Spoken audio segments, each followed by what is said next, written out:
Welcome to Samut Sari, Conversations with Mimi, a weekly podcast by Dinah Social, also a member of the Guerrilla Podcast Syndicate. Samut Sari is where we can show that ordinary people do extraordinary things. Tune in to be entertained and to learn something new with your host, Mimi Lorilla. Hi everybody and welcome to another episode of Samut Sari with Mimi. And as usual, we are here to give you inspirational stories from inspirational women. And today, kung saan man kayo sa mundo, whether it's morning, evening, afternoon, ang aming pag-uusapan ay isang very universal concept, which is the concept of caring. And this is from OASES ba kayo? OASES? OASES ang pangalan ng inyong group. But before that, let me introduce Katrina, Irish, and Jen Enares. Irish Ong and Katrina Sarmiento. Hello sa inyo and welcome to Samut Sari. Anybody would like to say hi? Hello po. So, parang madali naman tayo. So, sabihin nyo lang very briefly sa nanonood sa atin, ano-ano yung mga individual roles ninyo sa OASES? Ano ang inyong pinaka-specific responsibility or title or role? Yep. Alright po, ako po yung mag-start. So, OASES po is basically our surname, which is Ong, Alcazar, Sarmiento, Enares and Salanga. So doon po na po kasi we're 5 directors. We have two directors. So for me po, ako po yung one of the directors of course, and tumatayo rin po akong as manager and director. Kumbaga lahat po ng overall po. I'm helping every one of us para maging smooth yung flow namin. When it comes to business and everything. So, yun po. Yeah, okay. Thank you, Katrina. Ikaw naman, Irish, ano ang iyong specific role as a director? Clinical. At the moment, I'm the current clinical manager for OASES Community Carers. So, as very straightforward, clinical means like the overall clinical care of the clients. So, we actually, it's my part to actually review the client's care if it needs to be like, what needs to be new or escalated or something that we can actually provide them that they need anything with their care. So yeah, yun po. Wow, iba naman to clinician side, yung sa operational side. Ano kaya tong si Jen? Ano kaya ginagawa nito sa OASES? Jen? Okay. So I'm under the administration, so I look after all the paperwork and to make sure that we are compliant with Australian standards when it regards to giving safe and quality care for our clients. So syempre po we established this business not only for us to to be financially free or something like that, but we also wanted to help at the same time. While we're helping, we make sure that we are doing the right thing. Mm-hmm. Okay. Wow, exciting. So, doon sa mga hindi nakakaintindi, kasi meron tayong mga nakikinig na hindi naman nasa Australia, no? Ano ba tong business nyo talaga? Bakit nyo naisip na gumawa ng ganito na type of business? What is the motivation behind that? Is it because gusto nyo lang talaga makatulong or ano yung nakita nyong need?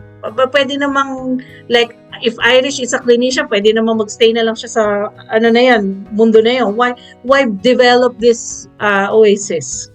Sino gustong sumagot na?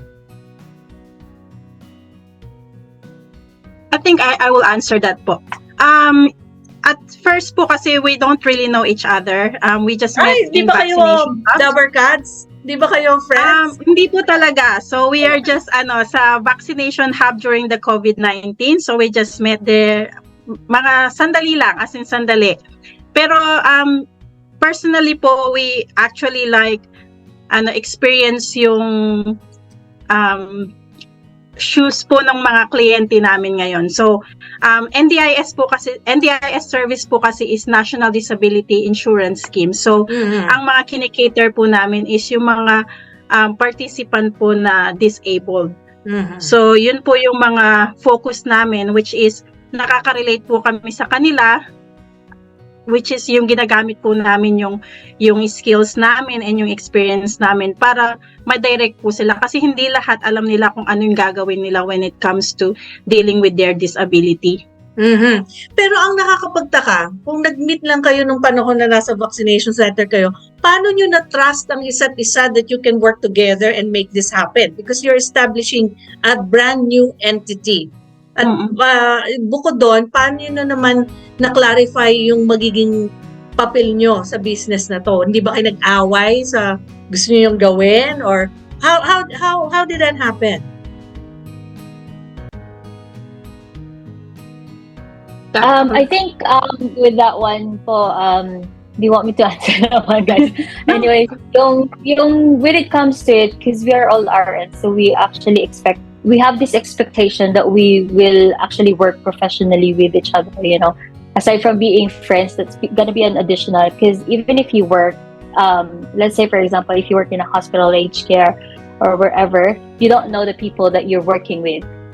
The trust comes along because you know that everyone will actually perform as they're expected to.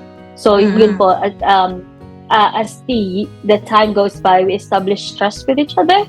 So I think that's gonna answer your question po when it comes to how, I think it's just trusting each other because we are all fellows. We expect as well na yung values namin is the same. Our vision will be the same, so we want to help the community. I think another thing is that we choose NDIS because we want to help them to be comfortable and able to assist them in the community po. So as you know, Filipinos are very caring. We are known to be having that tender loving care. So not just like intelligence, but also we have this TLC as well. So, nandun yung core values nyo, yung core ethics nyo.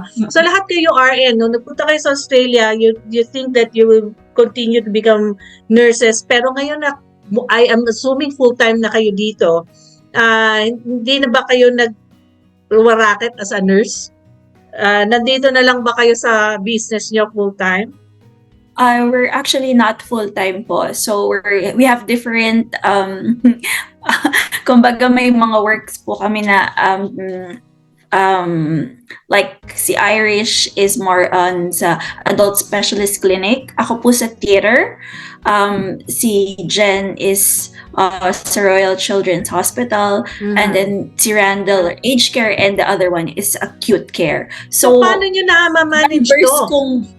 Diverse po. Oo nga. But how do you fit your time with doing that other side of you plus this? Like, how many clients do you have? Like, how many participants do you have? At kayo-kayo lang ba yun? Or meron ba kayong iba pang team members na tumutulong sa inyo? Like, meron ba kayong support worker? I cannot imagine at the moment how you all do this. So we started po last year with just 5 directors, and then we're actually growing. We have 2 subcontract or another staff sa Philippines, which they're actually helping us when it comes to digital marketing, and of course HR assistant, and of course SEO. And then after po, we have a total of 34 support workers and other nurses. So we're really growing. Wow. Sino mga clients nyo? Are your clients Filipinos also, or all over the Victoria na iba-ibang lahi, iba-ibang nasyon? Yes, so iba-ibang lahi. We have RN shifts every day. We also have support worker shifts, mostly sa western suburb, but we also cater northern suburb. And also for us, we really struggle, of course. Everyone naman, we have sometimes arguments, but of course we trust each other kasi kami pong 5 directors, we really believe that destiny po na magkakasama kami kasi we have other friends na actually they ask us, bakit hindi nyo kami sinama, pero bakit ganyan, but we're really like, we keep on telling each other na we're destined na 5 tayo dito at ito yung brand natin, and ito rin po yung aming name kasi it's all our surname. So, how do you plan to grow your business? Kasi sabi nyo nga, it's like started very, very young. But how do you envision itself expanding and growing? Talaga bang may demand pa rin ba? Hindi ba nalalaos ang caring business, something like that? like maybe food business, depende sa food mo. Pero ito, very masyadong niche itong pinasukan nyo. And for sure, marami na rin ibang NDIS provider. So, tell me the landscape of the caring industry and how you plan to diversify or grow further. So actually po, ang ano namin is we're just taking it slowly. So ngayon po ang vision, ang ano po talaga namin is at the moment use our clinical skills, use our skills tapos to provide service to our community. Ang iniisip po namin ngayon is yung credibility ng business. We wanted to provide a safe and quality nursing and community service to our participant. In that way po, alam namin na yung name namin is mata-transfer sa other clients, which is they know that we are doing our best to provide good service to them. So yun po yung isa sa mga ano namin, sa mga mission namin. Yung natanong nyo po sa amin kung paano namin na ma-manage yung business while we are doing our nursing career at the moment is yun po, communication. Meron po kaming 5 po kami. Meron sa isang araw ang naka-duty, like to look after what's happening with the business and kung kailangan pong i-fill up ang mga rosters or may mga demands ang mga clients na kailangan nila ng support on this day and etc. Ang galing, ano? Pero ano sa nakikita nyo, what do you think is the biggest barrier you have so far as a group and as a business? Yung mga barriers to success or yung mga current challenges na nararanasan nyo, aside from the fact na you're still doing your clinical jobs, okay? So aside from that, what else is parang yun ang currently nakafocus kayo in terms of, hindi naman necessarily struggle, pero that's something you need to keep an eye on. Yes po. So, number 1 po is yung staffing. There are a lot of our staff na have their full job, as in full-time jobs. So, kumbaga parang extra shifts na lang po nila to. So, sometimes we're really having hard time when it comes to shift na biglaan. Like, there are some case advisor, case manager that they will tell us na, can you just comply this or visit this patient?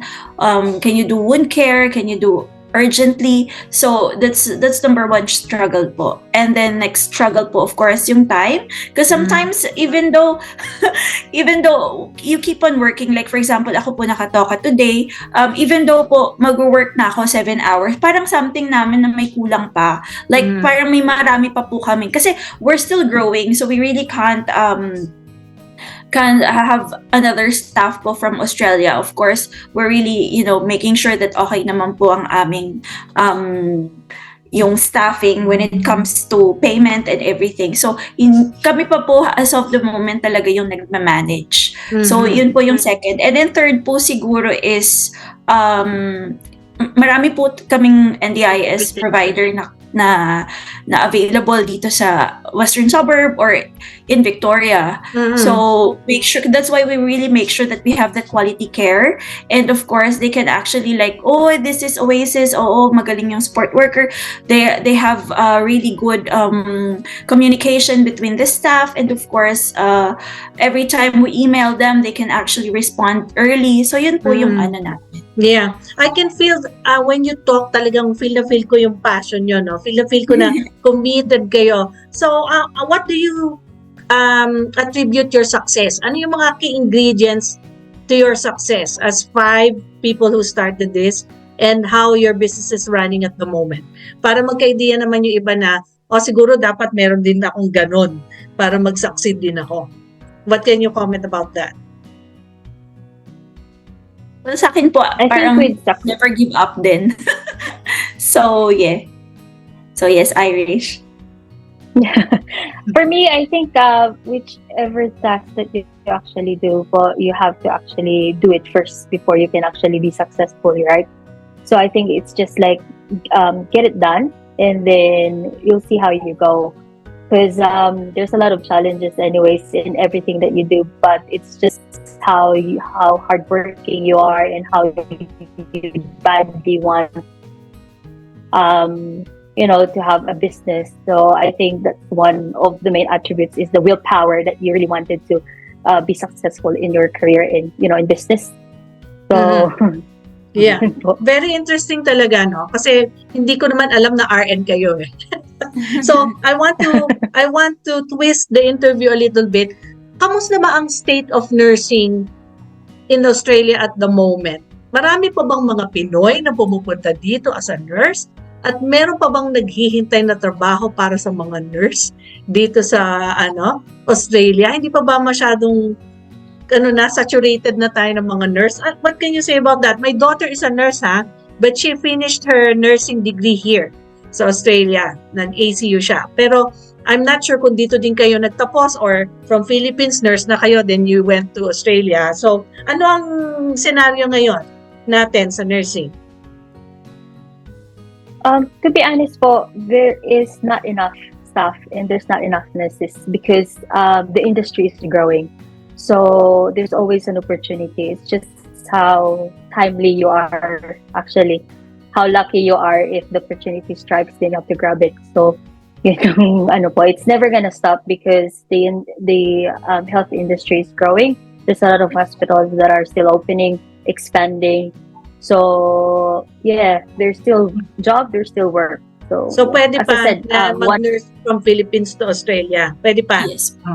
Opo. Yes. Especially po kasi maganda rin kasi po ang credibility natin when it comes to Filipino nurses. Alam nila kung paano po ang mag-work ang mga Filipinos, ang mga nurses ng mga Filipino. Hindi lang po dito sa Australia, di po ba? Kahit sa ibang bansa, preference po talaga nila ang mga Pilipino, which is masasabi natin na yung po ng Australia is really big when it comes to healthcare kasi hindi lang po tayo hospital-based, meron tayong mga sub-acute areas which is aged care, maternal and child. So from 0 years old to hanggang sa na po. Kaya alagaan.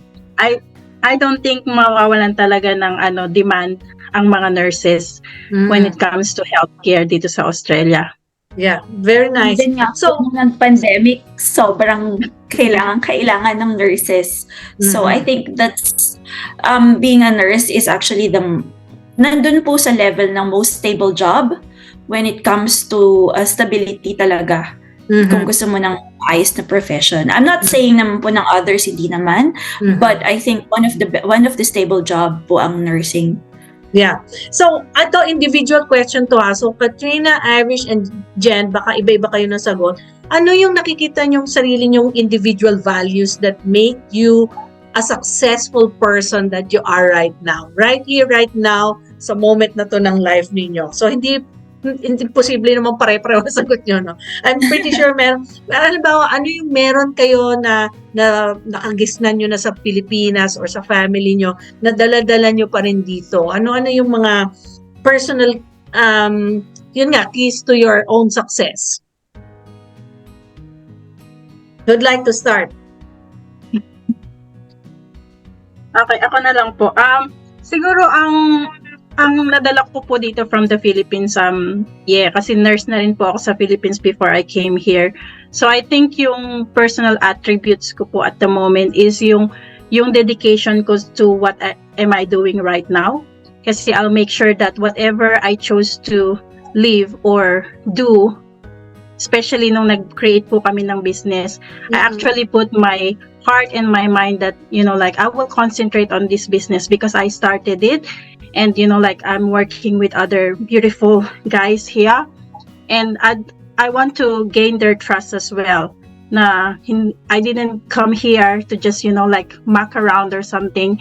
Na ibibigay ko rin yung best ko to do kung paano makakontribute. And at the same time, syempre it's ko na rin po sa sarili ko yun, yung parang improvement ko sa sarili ko na I know that I'm doing the right thing.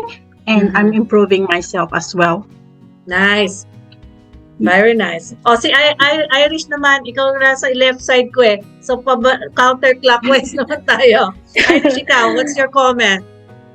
I think personal attributes towards success was that I think the determination, the strong determination to actually succeed. I think that's one of the major things that helped me succeed here in Australia.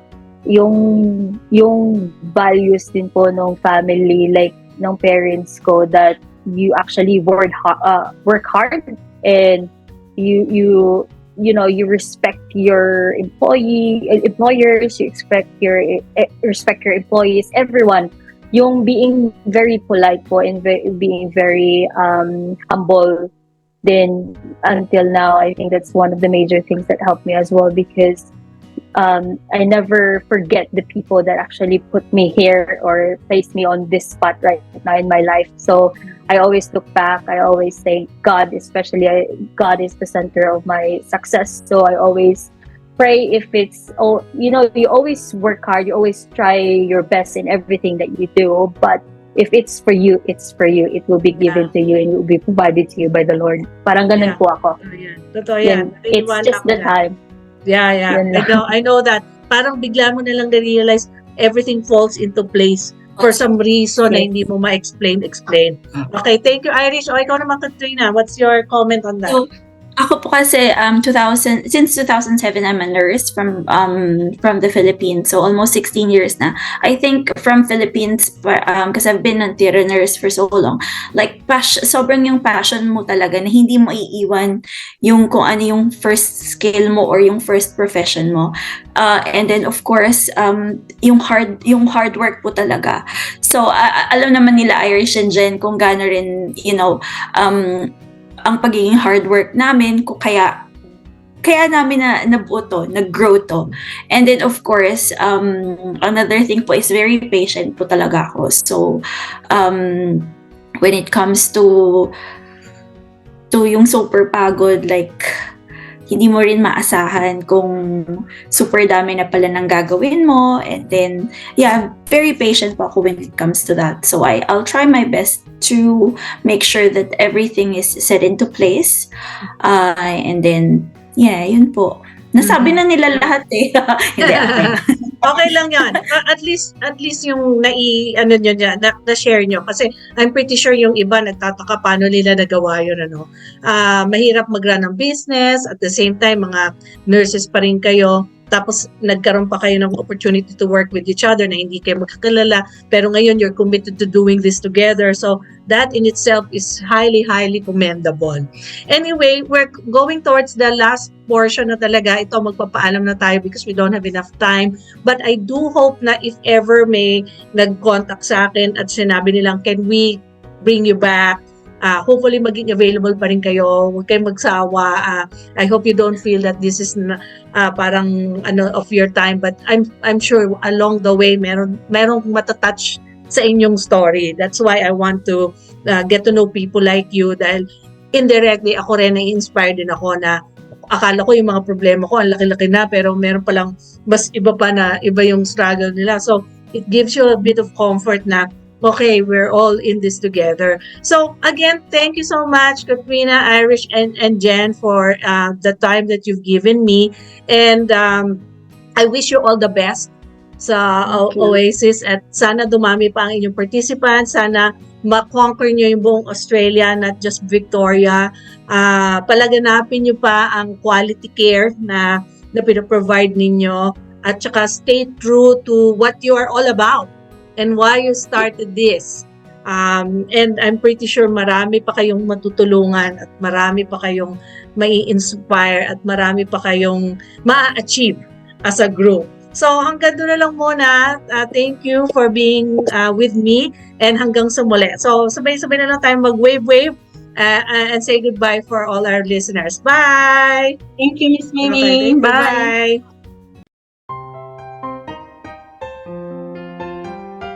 If you find value in this episode, make sure you like and subscribe to be notified of new releases. If you have any questions or suggestions, please reach out to Gorilla Podcast or send us an email at mimi@dinasocial.com. Spread the word and don't forget to tune in next time.